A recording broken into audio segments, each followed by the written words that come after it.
We're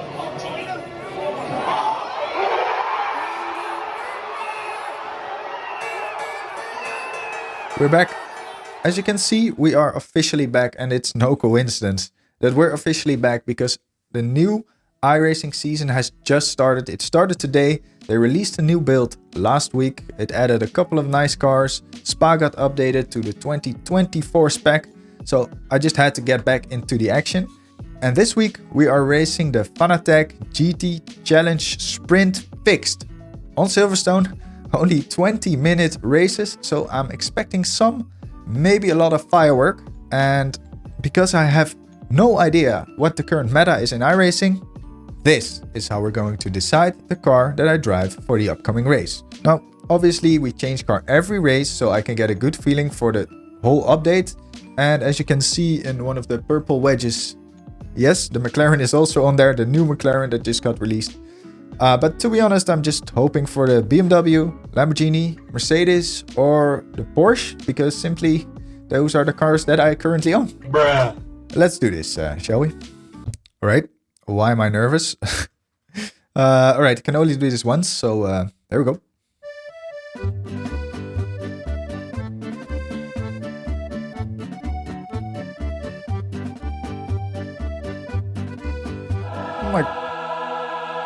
I guess that's not too bad. Let's get into the action. Alright, there we go. Qualifying is officially underway. Your exit's clear. Don't cross the white line. Okay, Harry, we've got 2 laps. Let's get this done. So qualifying officially underway. I think I'm maybe half a second of the top guys if I nail a lap. And probably if I do an average lap around a second. So it's going to be an important one since it's only a 20-minute race, so here we go. Time for the focus phase. Alright, join me on my second lap of quali. I've just set a benchmark of 201.0, which I'll try to improve on this lap. If you don't know, iRacing has a low quali system of 2 laps for most official series. As you can see on the delta bar, we were a tenth or so quicker on this lap, but running just a bit too deep into Lovefield has cost us about 0.2 of a second. Also, not really getting the drive out of the cornering, being a bit too aggressive on the throttle. At this point I was still searching for the sweet spot of the brakes. In iRacing you really have to keep a certain brake pressure threshold, if that makes sense. That can differ from car to car or even from turn to turn. Watching back the footage, I feel like I'm a bit too harsh on the brake pedal, causing some understeer.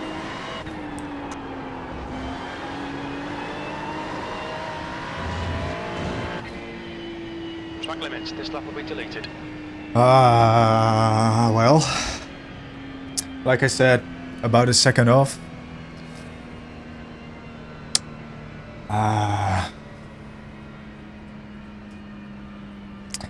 Well, it's gonna be a challenging one, that's for sure.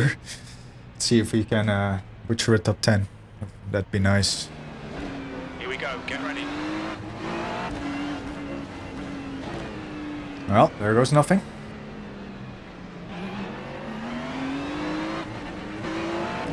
We're already gone, right? As you can clearly see, it's still possible in iRacing to start the actual race before the green flag. They recently said they are reworking the way these starts work, and luckily this isn't a multi-class race, but it still feels kinda weird. We do get a nice clean launch out of the last corner and we tug in behind the big boy Ford. I really wanted to take this first race easy just to see how the tires feel, how they warm up and how they wear. As we're quite far back in the pack, I was expecting maybe to gain some places, but for once everyone actually behaved very nicely and the whole pack make it through the first couple of corners cleanly. So, game plan. Just trying to be patient even though the race is 20 minutes. Do not overdrive the car and take care of the tires. If you feel like my voice sounds a bit different at the moment, you are correct. After recording the races I got a bit of a sore throat, which caused me to lose my voice. It's on the way back luckily, but still noticeable, so bear with me for this time. In this race, GT3 doesn't seem to GT3 at all, as the field is already in single file. As you can see on the minimap, the leader has checked out and I'm actually starting to think gaining places in this race is going to be a whole lot more difficult than I was expecting. As we come up to the legendary baggage chapel section, I do exactly what I wanted to avoid. Overdrive the car. I go too deep into baggage and try to make it to the apex of chapel, forcing the car a bit too much, and that causes the rear to unsettle at the exit, and so now we are the ones under pressure after not even one lap. So at this rate it looks more likely that we are going to lose places instead of gaining them. I go slightly defensive to make sure the Porsche behind doesn't get any ideas, but looking back I don't really think that was necessary, but I just wanted to avoid getting dived in the first race. As a result of this defense, I yet again go too deep into a corner. It does give me the inside for the next chicane, which is the side you want to be on. If you're forced out here on the outside for the next right-hander, you're gonna have a bad time because it's really tight and you'll be compromised coming onto the Hamilton straight. The Porsche behind is getting really close coming onto the straight, which is maybe a sign of things to come.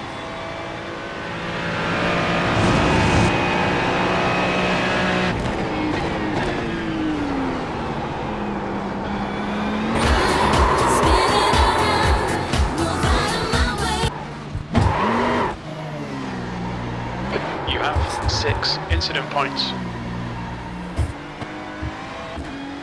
We do finish the race, but that was just to save some safety and high rating. P18, that's the end of the race. We'll get him next time. Alright, still sweating massively from that last race. Wasn't a great success, so let's hope we can find some more luck in the next car. Let's see. See what we get.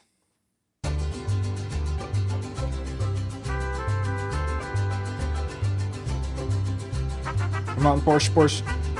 I can't tell. Audi. I haven't seen a lot of people drive the Audi, but I guess we will give it a go. Alright, Audi up next. This is the first lap of quali, so time to set a benchmark, not pushing too much into turn 1.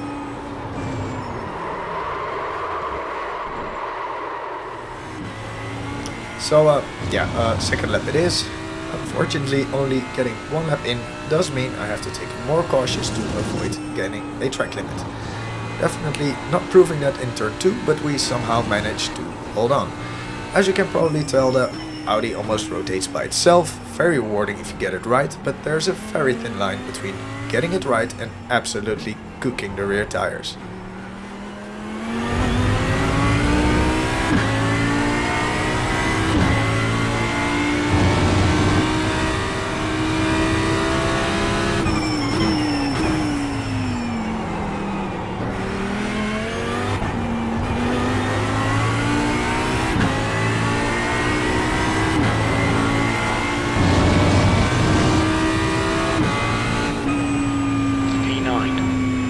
How is that P9? I guess people aren't in yet. Oh, that wasn't that.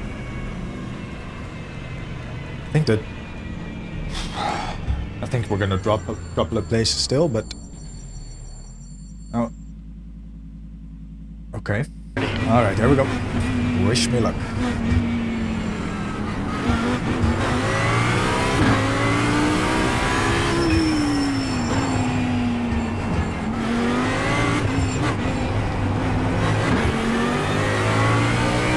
That was an early start.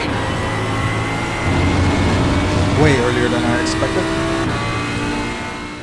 Still not expecting these early starts as I say, but we do manage to get away cleanly. Also, for the second race I was trying to do the same thing. Be calm and collected, and most importantly, do not overdrive the car. The field punches up as expected through the first sector, but once again, compliments to everyone in the field for getting away cleanly. That being said though, the start of lap 2 will prove this is actually a GT3 race.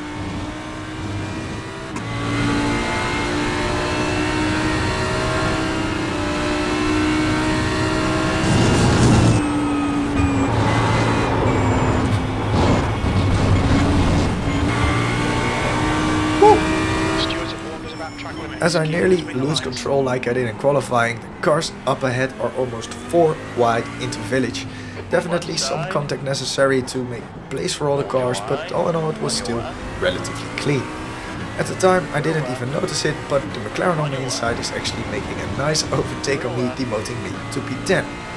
You can see the Ford in the mirror lining up a move, but with a little help of the slipstream, he is the one that actually got overtaken into Brooklands.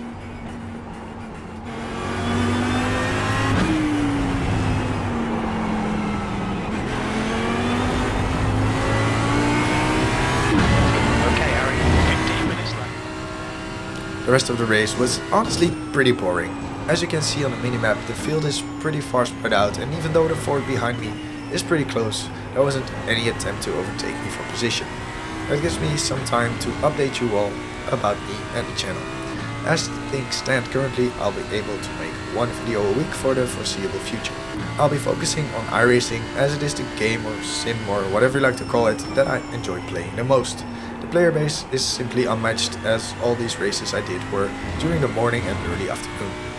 I'm almost a bit scared of the level of the races in the evening, so that's something for future videos. I'll definitely get back in those soon enough.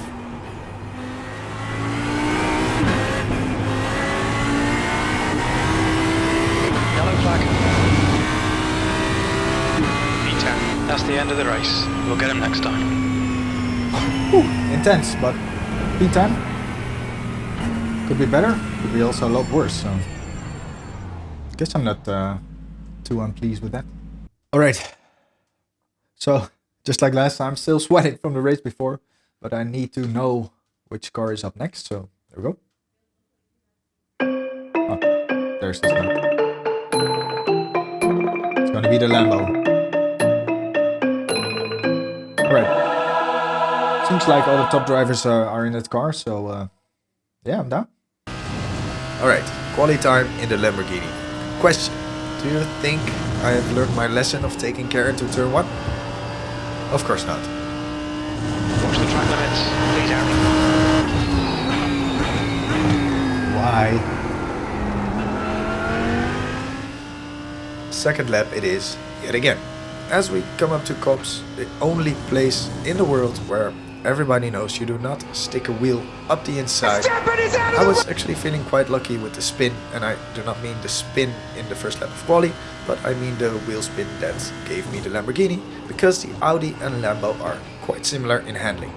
I do believe they have the same engine, they sound the same to me at least, and since they both are mid-engine cars, they share characteristics. Not entirely sure what makes the Lambo superior to the Audi and Silverstone, but also in practice I was getting faster lap times in the Lamborghini. It does feel a little less snappy, if that makes sense. I feel like you can catch slides in an earlier stage of rotation, maybe preserving the rear tires a little better. It feels like that to me, but I could be very wrong here. Actually, for the first time this video, I do feel like I get a decent quali lap in. Well, at least we're gonna get a time in. 2:06. 7th position. That's okay, I guess. Get ready.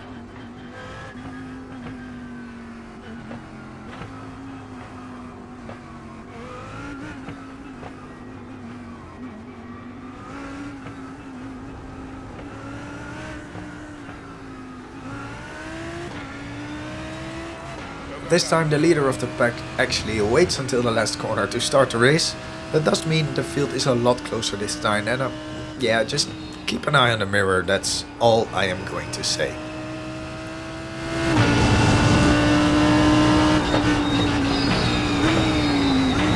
Right side. Clear right, on your right. Whoa, whoa, whoa. Still there. In the middle, 3-1, clear all around. What was that? Nice one, Harry. Good start. What? Alright, head down. So there we have it. For the first time, a huge start crash this week. I'll show you a replay at the end of the race because yeah, that was something else. As I'm still recovering from excitement, I fail massively to defend my position, and Marty gets a nice overtake done on the outside actually. But now it's quiz time. Have I learned from my past mistakes to take it easy for turn 1.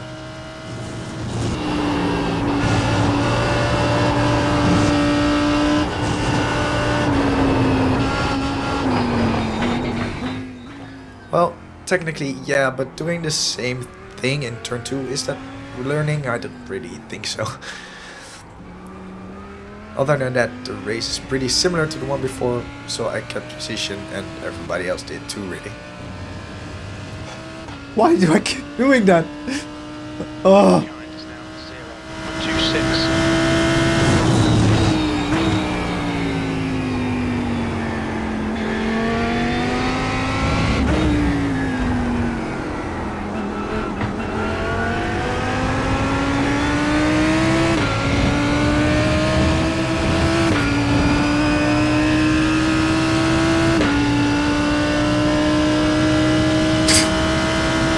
Going for the dive.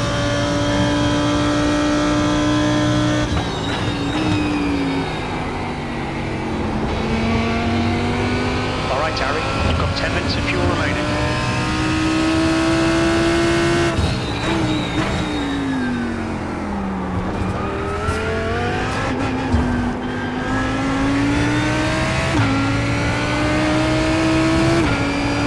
Alright, P8. That's not bad. Okay, that's the end. Good finish, mate. Well done. Actually gained 5 iRating. Oh, getting better. I need to see what happened at the start. I need to see it. There we go. So this guy pushes it. This guy. Oh no.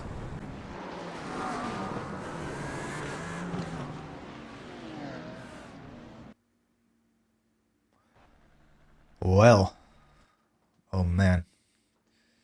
So, so this Matt, feel sorry for you, man. So this guy just minding his own business, and then suddenly, well, it happens, I guess. Oh man, as you can see, not even sweating that bad this time. We got 6 cars left on the wheel, one of which is the new car, the McLaren. Mercedes, Porsche, BMW, Ford and Corvette are also still on there. So let's give it a whirl.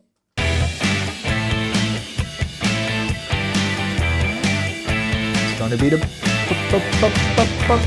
Porsche. Alright?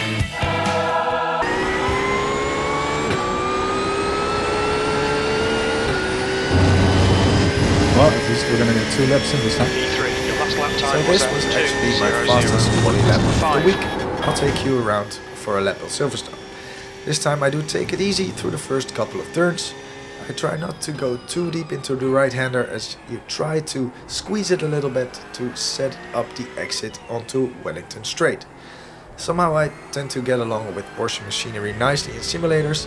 Maybe it's a sign I need to buy one in real life. Just half a tenth down on my first lap, but since that was a decent lap already, I can push a little harder in the sections that are close to track limits, like the upcoming entry on the inside. I do go a little too deep into Lovefield, but overall a net gain because the entry was quite nice. I was willing to take more risk into Cops as the track limit on the exit there is a very easy one to get. It all depends on the rotation throughout the corner, how you set up the entry as well. If you accelerate too early, the car will understeer, pushing you towards that track limit, which is not a great feeling, I can assure you. It'll also definitely ruin your lap. Coming up to the legendary section. The entry to Maggots is easily flat, but you have to keep setting up the car for the next turn in this section in order to maximize the exit of Chapel, because that's what it's all about. The car just over-rotates slightly, but all in all we get through this section cleanly and we're still looking at an improvement. To me the Porsche feels very predictable and very nice to drive. I would say if you like a predictable car that does rotate when you want it to, you should consider getting the Porsche. Maybe as a step up from the BMW or the Mercedes, which are both front-engined cars that feel quite heavy and understeery to me. If you compare those two to the Porsche, I'd say that the Porsche is a much more rewarding car to drive. 159.90. You're currently 1:0.46 off the pace. All right. Not unhappy with that. That was decent.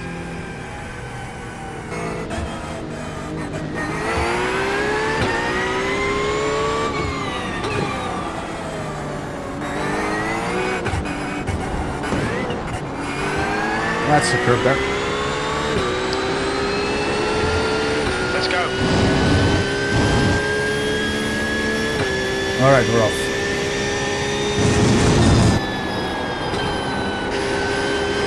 Easy. Okay, Harry, the next car is car number 2. Their rating is 6.3.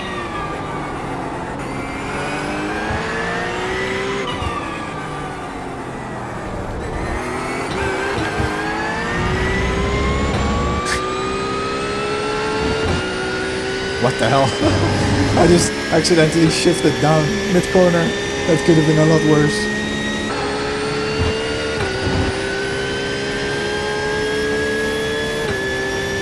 Okay, I'm hoping for a boring race. I'm sorry for all the viewers, but I'm just hoping for a boring race. All right, in Harry, P3. hold your nerve, just keep it smooth, no mistakes.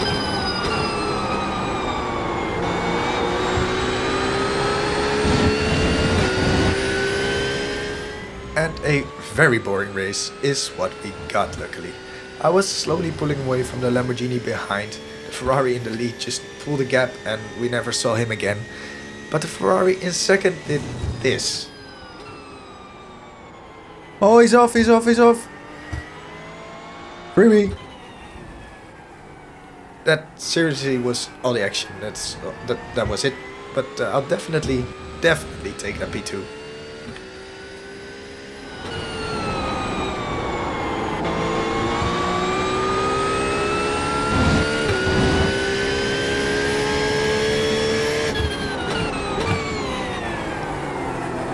That was good. Well. Okay, Harry, 10 minutes of fuel remaining. Even though we got gifted P2, I will gladly Well take done, it. decent drive. That was good. Porsche, good car. Alright, this is going to be the last spin because I'm only going to do one more race. Still 5 cars on there. Let's see what we get.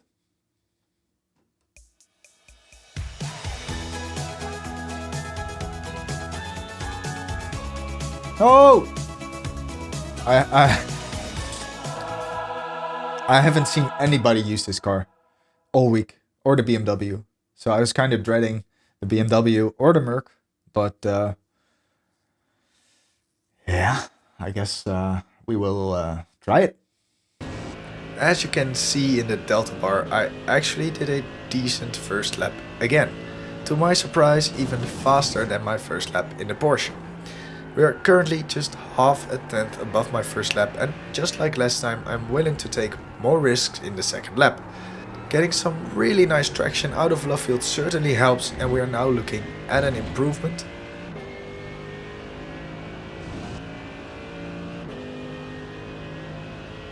Coming up to Cops, maximizing the track on the left hand side. The entry is good, the exit is even better.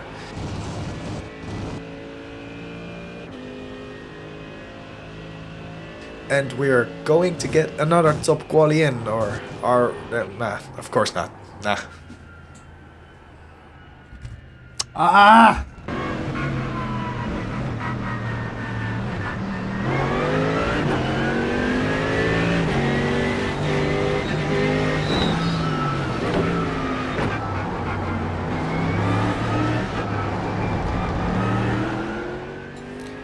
Another early start from the leader means to actually gain a position before the race is even underway.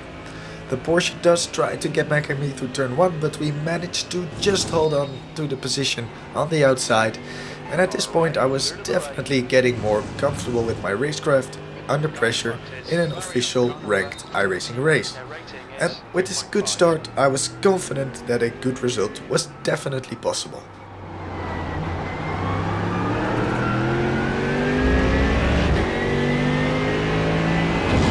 Thanks for that. Oh, he's off. And there's already report threats. This is going well. Okay, Next car is Sato, car number 10, and their rating is 3.7. Good start, keep it up.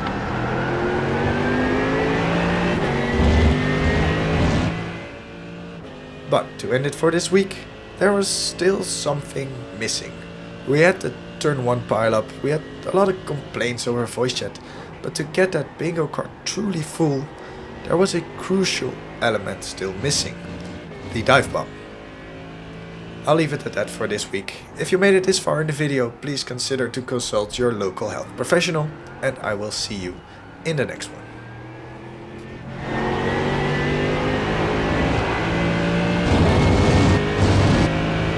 Met White daar.